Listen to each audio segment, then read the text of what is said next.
respecting him. Yes, sir. Please, Honorable Minister. Sir, capital expenditure.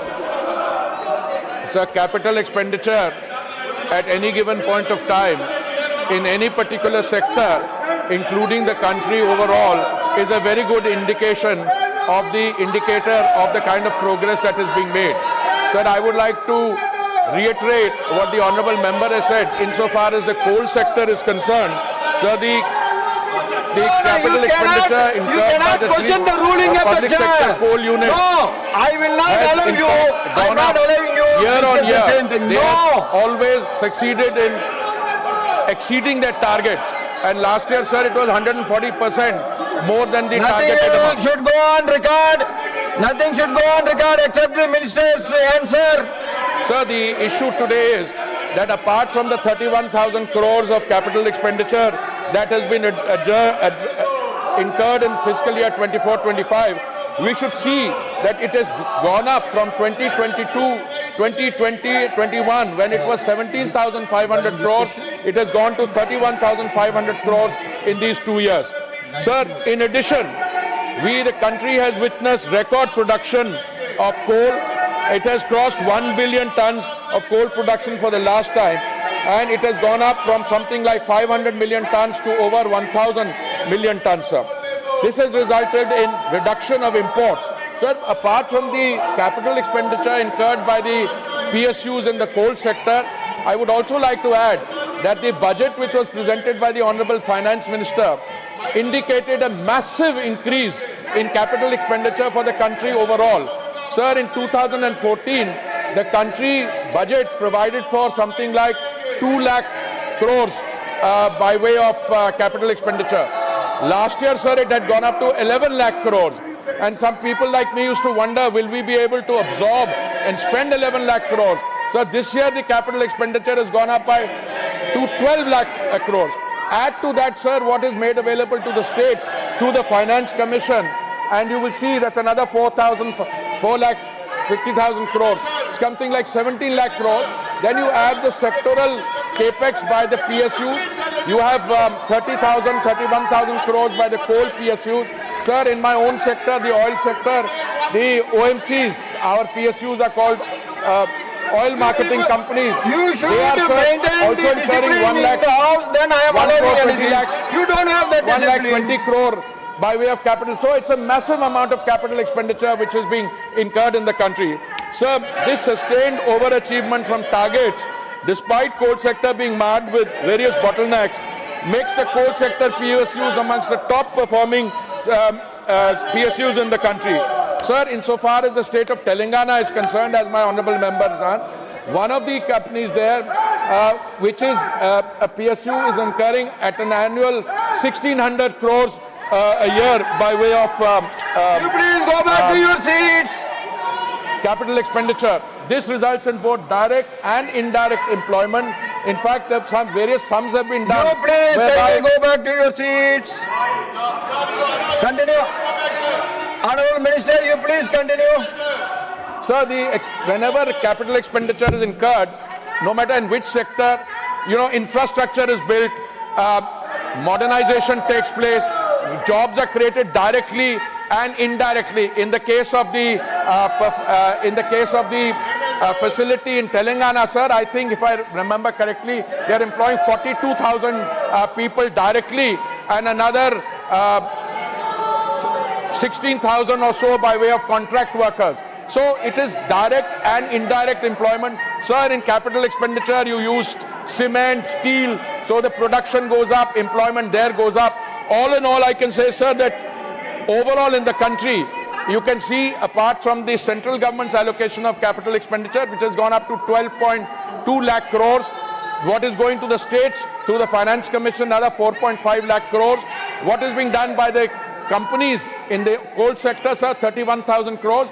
And I would also like to add, sir, 18% of the coal production in the country is in the private sector. They are also incurring capex. So it's a situation in which the capital expenditure is contributing to the overall economic activity in the state, in the country also overall.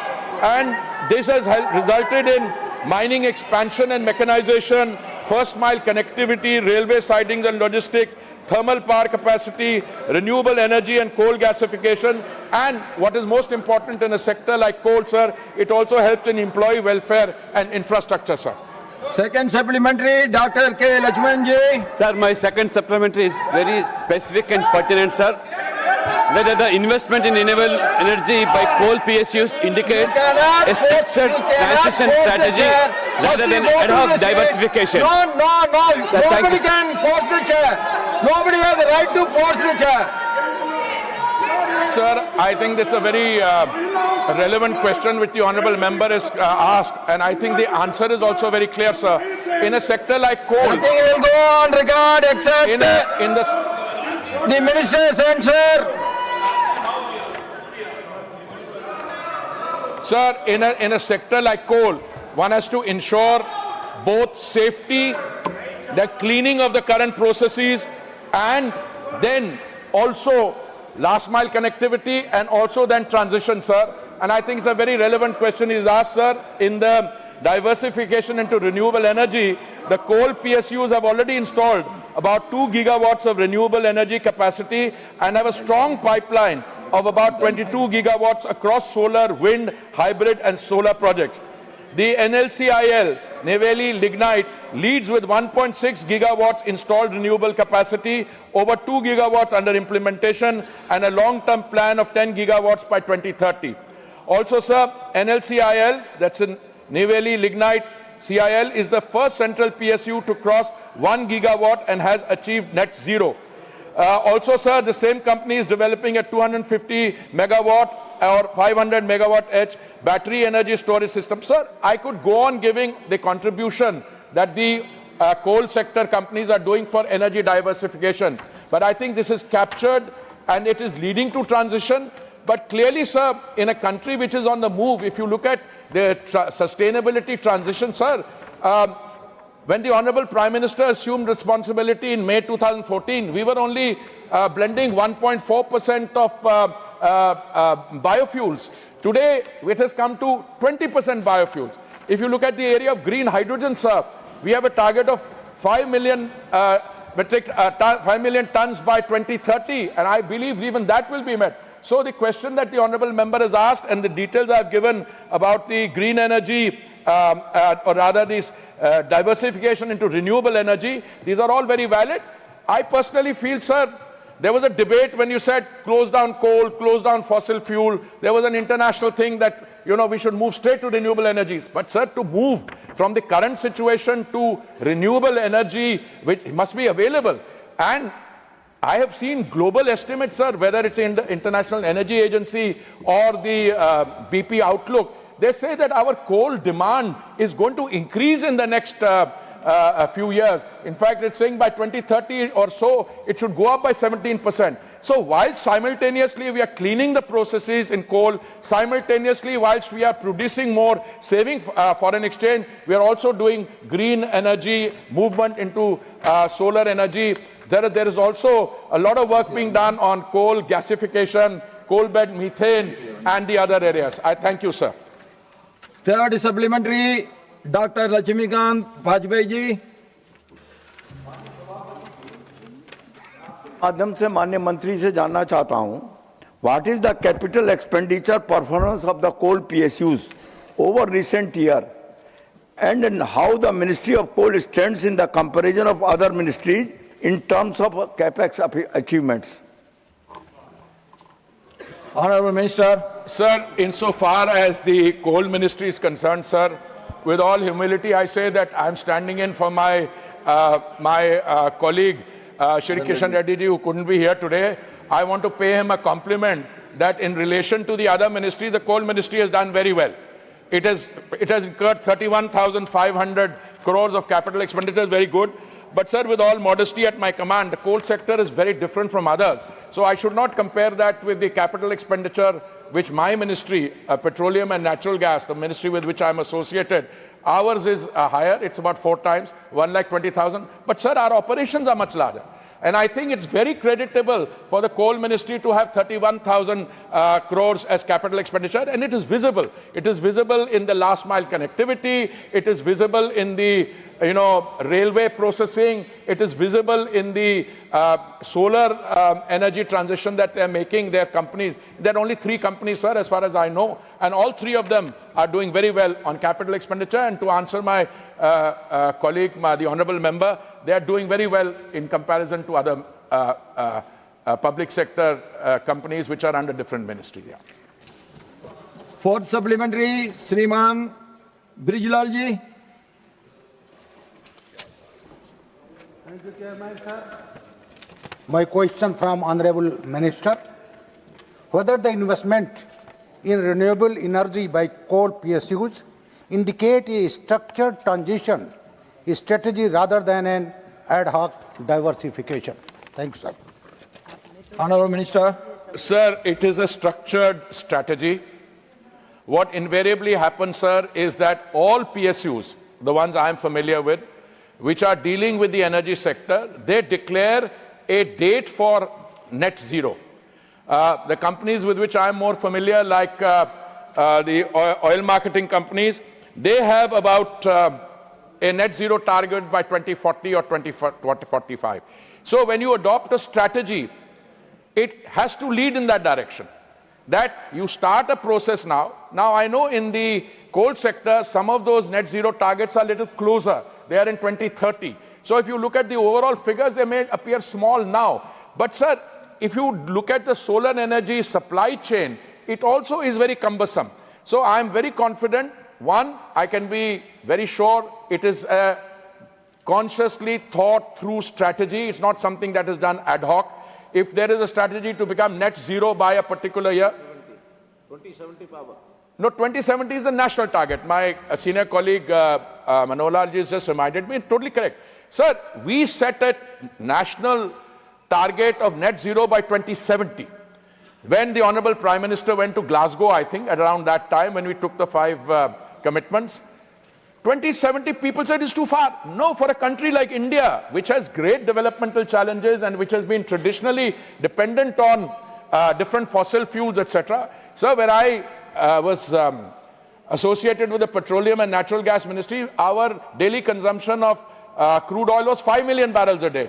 Today it is 5.6 million barrels. As we go forward, it will go up to 6 and 6.5 million barrels. Similarly, therefore, our companies, if they declare 2040, ONGC, IOCL, etc., it's a very bold target. Including in the coal sector, they are very bold targets. It may appear that the start is a little slow, but it's a structured strategy, and as we go along and clear the cobwebs, these diversification or movement into clean energy will be cleaned up. They have always, all of them, have been very consciously, whether even if a company is located in Telangana, it's not that it is doing capex in Telangana and providing jobs, 1,600 crores, but this company is also doing solar projects in the rest of the country. Thank you, sir. Fifth supplementary, Ms. Dolasan ji. Thank you, Chairman, sir, for giving me chance. Sir, through you, I want to communicate the Union Government Treasury Bench that coal is our national asset, but they are trying to disinvest and privatize badly this coal sector and the coal PSUs by any means according to their policy decision.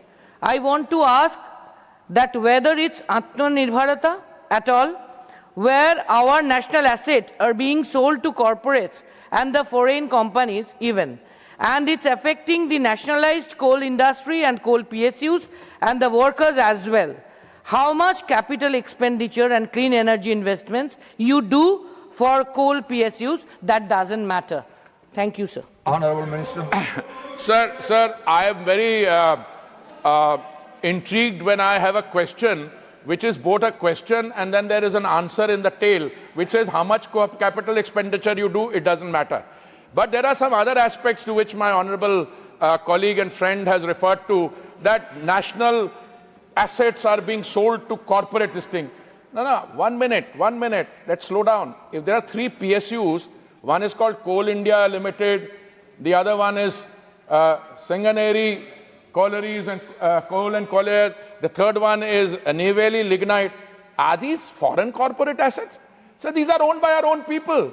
And they are the people who are doing this thing. They are the ones who are doing this thing. Insofar as the coal sector is concerned, I must say, my little education in the last 2 days, it's not just the coal PSUs which are doing this thing. There are also private sector people who are running. There are about 86 private projects which are going. And I am not aware, sir, in my long history, 9th year in the Honorable Prime Minister's team, or 39 years as civil servant, I don't recall of any privatization of the coal PSUs. So I don't know what the Honorable Member is talking about, that we are selling the assets of the coal PSUs to corporate interests or to this thing. Yes, a little bit of illegal mining, not little, quite a lot of illegal mining takes place. That is in spite of us. That is, people go elsewhere. But now land is a state subject, sir. But because of the inherently dangerous nature of coal mining, which is below ground, etc., a centre's clearance is required. So I want to categorically state the central government has not, and I say it categorically with my limited knowledge of the sector, we have not sold any assets to corporate entities. I don't recall, I don't think there's ever been a privatization of coal PSUs, etc. And the three of them, CIL and LCL, etc., they have all been working and their capital expenditure targets have gone up. So in one case, last year it had gone up 140% over the existing target, and I also gave the figures in reply to an earlier supplementary, how it has increased from 22, 23, etc. So I think it's a happy story in the coal sector. Yes, we should do away. I mean, she referred to coal as a national asset. Well, if you're an environmentalist, you should say, by slowly use your coal, produce more, which we are doing. We are importing less. We are saving 60,000 crores, I think, on foreign exchange because of lessening of imports. And today we are in the happy situation. We are also making the transition to solar energy and other cleaner energy, sir. Now question number 92, Shriman Rajendra Gupta ji. Not present. The third supplementary, Dr. Ajit Kopchade ji.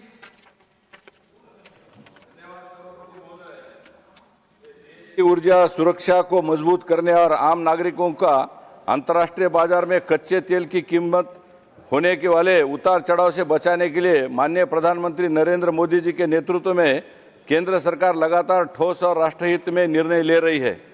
मैं माननीय मंत्री जी को ये पूछना चाहता हूं कि क्या सरकार ने भविष्य में सरकार कच्चे तेल के रणनीतिक भंडार की तरह द्रवीकृत पेट्रोलियम गैस, जिसे एलपीजी कहते हैं, उसके लिए रणनीतिक या बफर भंडारण की व्यवस्था विकसित करने का कोई निर्णय लिया है और ऐसा कोई प्रस्ताव विचाराधीन है? और रणनीतिक पेट्रोलियम भंडारों का उपयोग अंतर्राष्ट्रीय कच्चे तेल की कीमतों में उतार चढ़ाव के प्रभाव को कम करने के लिए क्या किया जा रहा है? यदि हाँ, तो आम उपभोक्ताओं के हितों को ध्यान में रखते हुए एलपीजी, पेट्रोल और डीजल की कीमतों को नियंत्रण में रखने के लिए माननीय मंत्री जी और मंत्रालय द्वारा वर्तमान में कौन-कौन से ठोस और दीर्घकालिक कदम उठाए जा रहे हैं? Honorable Minister. Sir, this specific question, start question priority 2, is on the issue of our strategic petroleum reserves. Sir, for any country, and particularly a large country like India, and a country which is growing at a phenomenal pace, the economic growth, one quarter it was 8.2%, sir. Previous quarter it was 7.8%. And according to the IMF, which has enhanced our expected rate of economic growth from 6.6 to 7.3%, the country must have a very viable and secure reserve so that in the case of global turbulence, etc., we should not be found in a vulnerable situation. Fortunately, sir, India has a vast coastline, both on the west and the east.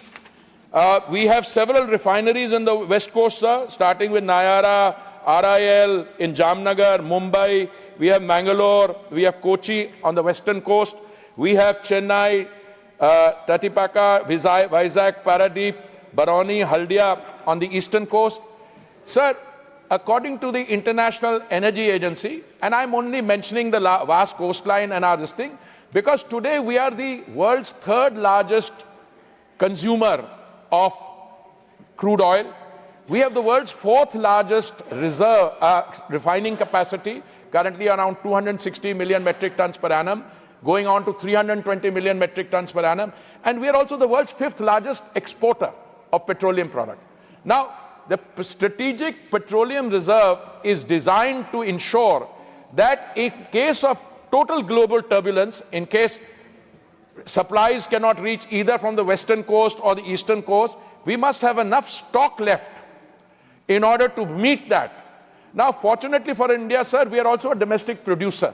When I say we are the fifth largest exporter, God forbid, if there was to be an eventuality where no supplies are reaching, we would obviously not then export. We would also utilize our domestic consumption for domestic production for domestic consumption. Sir, the International Energy Agency stipulates that there should be about 90 days of holding as a strategic petroleum reserve. But I also want to point out, sir, these are estimates largely relevant. I'm choosing my words carefully. I'm not saying they're not relevant for others. 90 days largely relevant for OECD countries, also smaller OECD countries. You know, when there was a global crisis and there was total volatility, the IEA, International Energy Agency based in Paris, it stipulated that countries which had large reserves, they should release some in order to stabilize the global price. So which are the countries which released stocks in differing quantities from their stocks? One was the United States, the other was India, and third was China, and the fourth, I think, if I recall correctly, was Japan. So we are in the happy situation that we were able to rise to the situation. Today, sir, we calculate our reserves, not only what is in the caverns, and these are in 3 places. I can't go into precise details, although some people speculate. They are in the states of Andhra Pradesh, in the state of Karnataka, and the third one we are hoping to get started, sir, in Odisha soon. Together, if you look at the reserves in the caverns and what is held by us in our refineries and what is on floating platforms at our ports, together and our products, it comes to 74 days. Ideally, it should be 90, but I feel at least as the line minister safe with something like 74 days, and going forward, we can even consider raising it. The honorable member also raised the issue of price volatility. Sir, this particular question relates to the period 2015 to 2022. So that period between 2015 and 22 is the pre-COVID period. And it also covers the COVID period and till 2022, when COVID was mercifully on its way out. Sir, we filled the current stock at that time, at 2015 to 22, at prices, which I may say, because normally we don't discuss the price at which we buy oil, at roughly 50% of the prevailing price today, which is, sir, very creditable. Because you bought it at 50% of the correct price. Now, you would be making a mistake if you were to buy crude at a price and then, you know, it drops, and then you'd say, well, you've made a mistake. You should have waited to buy. So there is always a balance involved. I'm very happy to inform this House through you, sir, that we have been able to weather the international turbulence thanks to the far-sighted and visionary policies of the Honorable Prime Minister. We have been able to ensure availability, affordability, and sustainability, the trilemma of energy. And today, whether it is a question of biofuels, a reference was made in the question also to liquefied petroleum gas, our production is going up. We are also signing international arrangements. When the president of the UAE, he was here recently, sir, we signed another deal with them. We are importing about, I think, what, $9 billion worth of natural gas from them. We are also importing from Qatar, from other countries. Also, sir, we have a situation on petroleum gas, liquefied petroleum gas, which is a cylinder gas, which is a product of a refinery. We also signed an agreement with the United States, sir, for buying 10% of our requirements from there. So overall, sir, the strategic petroleum reserve is a very important component in our economic security. And economic security means that a democratically elected government and the Prime Minister feels particularly responsible to the common man, the Aam Aadmi, that the prices should be at lowest level, and they are lower today than in many parts, most parts of the world. In fact, cooking gas has been supplied, I got the note in hand, cooking gas, which is in cylinders, sir, there was, in 2014, we had 14 crore connections. And if 1 crore connection is for a family, it's gone up to 33 lakh connection. And if there are 4 people in a family, we've virtually saturated the country. In addition to that, that is being supplied to Ujjwala beneficiaries, sir, for as little as 5 rupees in a day. And if the beneficiary is not an Ujjwala beneficiary, but a non-beneficiary, he or she is also getting it in his or her kitchen for as little as 13, 14 rupees per day. This is a very reasonable price. Our oil marketing companies incurred a loss in doing that, but we compensated them, and with God's grace, sir, they're all doing well. So all in all, sir, this is a very important component of our energy security, strategic petroleum reserve, and it has worked very well. The 74 days of stockholding we do, sir, we just don't keep it there. 50% of it is also available for trading. And if there were to be a requirement, Government of India would have the first claim on it. But because if you keep too much of stuff in your godown or basement, then it seems unproductive. But we use 50% of this also to supply the country's needs and for trading. Thank you, sir. Next supplementary, Sriman Mastan Rao Yadav Bidaji. Thank you for giving me opportunity to raise a supplementary question, sir. So the recent discovery of natural gas reserves in Andaman offshore area has therefore generated expectation of strengthening domestic production. In this context, I would like to ask the Honourable Minister through you, sir, whether any timeline has been set for the full appraisal of these reserves and be brought into production so that the development process can be commenced with the aim of reducing import dependence from other countries, sir. Thank you, sir. Honourable Minister. The honourable member for asking this question.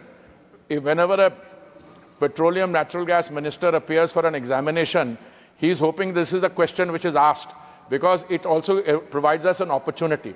But before I go to the Andaman Nicobar Islands discoveries or the Krishna Godavari bases or Mumbai High, I just want to make a few comments by way of an introduction. Sir, petroleum and natural gas exploration and production is by definition a long-term process. It has a big gestation period and it is heavily capital intensive. In the years between 2006 and 16, sir, when another government was in office, no work was done on exploration and production, sir. We were in the unhappy situation that people used to give us pious homilies and preach, why do you want to do E&P? There is enough gas and oil available in the global market. It's cheaper to buy. Sir, I don't like to use language like this, but it is very, very clear that these were people representing some other interest. They did not have the national interest at heart. So when Modi ji, the Honorable Prime Minister, assumed responsibility in the year 2014, he changed it, and from 2016, the dead decade came to an end and we started changing our policy. We went from production sharing agreements to revenue sharing agreements. And to give the honourable member an example, sir, in Guyana, which is one of the biggest finds of oil and gas in the world, they dug 46 wells, each one costing more than 100 million, 1,000 crores. It was on the 47th well that they found it. And lo, then the history changes. So insofar as the Andaman and Nicobar area is concerned, I just want to say the geographical location is such, it comes from Indonesia, right where Myanmar is, and then comes down. We have dug 3 or 4 wells there. Each time we have dug, we have found oil or gas. And we have sent it for seismic. So we have to go on doing this, because we did 17 kilometers to the west of the Andaman Islands, we found oil and gas. We did 18 kilometers to the east, we found oil and gas. But the trick, or rather the challenge, is to find where the vertical linkages are so that you can find the point at which you get the maximum economic result. Sir, this is all very expensive process, but I can share with you that The Prime Minister launched, it's well known, the Samudra Manthan program, which was announced by him, and deep water spells spudded in ANN islands by ONGC and OIL. All of them have been successful, except that we need to do more to find out where a really big this thing, because it's very high cost. And if you spend a lot of money and go into one spot, you will find you spent the money, maybe the economics were not worth it. But its area is rich, and once we find that, in fact, my ministry did a review, a presentation before the Honorable Prime Minister, not only because of the Samudra Manthan program announced by him, but his instructions to us are very clear. This is a national interest. Go ahead. 125 kuwait khodiye. And go ahead every year. So we are going to increase the number of things, no matter what the cost, thanks to the Samudra Manthan and the budgetary outlays and our own oil marketing companies, those which are in the upstream, they will also put their resources. It is very positive, except that every time they do something, they have to report it to the Directorate General of Hydrocarbon and also to the stock market, etc. This is a process which will go on. Meanwhile, we are doing well in the Krishna-Godavari basin, sir. I think the gas per day has gone up to 55,000 barrels of oil. Gas has also gone up. Bombay High, where there's a rejuvenation of the ONGC earlier facility, which was, I think, 1976 or so. There also BP is trying to revive it, and they're also very positive. So it's a positive outlook scenario in total terms, sir. Fifth supplementary, Shriman Mayank Nayak ji. Thank you chairman sir. Sir, ये petroleum भंडारों का जो प्रश्न है उसको साथ में महसाना गुजरात में ओएनजीसी में पिछले कई सालों से ऑनशोर पे सबसे ज़्यादा ऑयल निकालने वाला क्षेत्र है। पूरे उत्तरी गुजरात में महसाना, पाटन, बनासकांठा, गांधीनगर, साबरकांठा, ये सभी जिलों में सबसे ज़्यादा ऑयल क्रूड निकलता है।